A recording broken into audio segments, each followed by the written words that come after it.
So if we're wanting to multiply matrix A by matrix B, the first thing we notice is that this order of this matrix A is 2 by 3. It's 2 rows, it's 3 columns. This guy's order is 2 by 2, and these inner numbers, they don't match. So this one, you can't even do it. Forget it.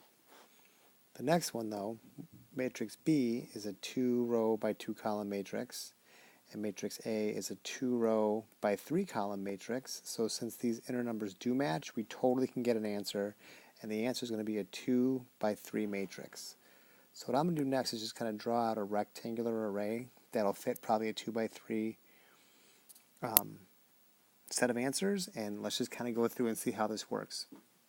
The basic idea is I'm going to have 6 different entries to fill in, because this is definitely going to be 2 rows by 3 columns. So it's going to look something like this. I've got to find the correct number for each of these yellow circles. And the idea is that we're going to always take the row from the first matrix and a column from the second matrix, and we're going to do something with those 2 sets of numbers to get just this first circle. And I know that this and this go with this first circle because it's this guy's first row, but this guy's first column will give us the answer in the first row, first column. So what we do is we take basically this number times this number, the first in each row and column, and those get multiplied together. And then you add the next one over and the next one down, the product of those as well. So I'll multiply the 4 and the 3 together.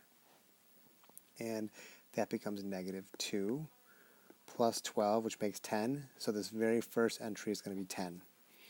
And we're going to move along. I don't expect this to make sense yet, but the next one, if I want to get this next circle is in this next circle is in the first row, second column.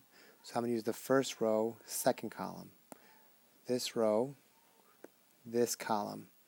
And again, we're going to multiply the first thing in each of those things. We're going to multiply the second thing in each of those things and then add it. So to be less vague, I'm going to do negative 1 times positive 1, which is negative 1.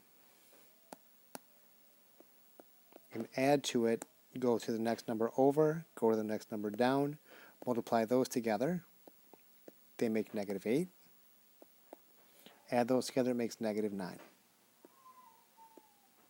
Negative 9. And then to get this next one, this circle's in the first row, third column. So I'm going to use this guy's first row and this guy's third column. And do the same type of thing. We'll multiply the first things together in each of these things, multiply these together. Then we'll multiply these things together, the next thing in the row, the next thing in the column, those get multiplied together. And we'll add those 2 answers together. So the negative 1 times the negative 1 makes a positive 1, plus the 4 times the 0 makes a 0, so that's going to be a 1. Now that we've used up this first row and all 3 of these columns, we move on to finding these 3 items. These are all in the second row, so I'm going to use the second row. And like for instance, to get this, I'll use second row, first column to get this, second row, second column to get this, and then to get this, I'm going to use the second row, third column. So it's always this guy's columns, it's always always this guy's rows, and always the second guy's columns. I'm going to pause and do that calculation. You try it out yourself. I'm going to pause the video right now. Or no, I mean you should pause it right now. So to get this circle here, this is this circle's in the second row in the first column, so I'm going to use this second row and the first column. So that's going to be this 2 times this 2, plus this negative 3 times this 3. So that's going to end up equaling 4 minus 9, a negative 5. To get this second circle, this is the second row, second column, so I'm going to use the second row of this and the second column of this. So it's going to be this 2 times this 1, plus this negative 3 times this negative 2. That's what I have written here. So this is the first entry of the second row and the first entry of the second column. This is the second entry of the second row and the second entry of the second column. If I do that calculation, that ends up being 6 plus 2 is 8. And then the last one is going to be the second row, third column. So 2 times -1 plus -3 times 0. So, this is the second row. You can see it. If I say it, it sounds crazy. That ends up being -2 total.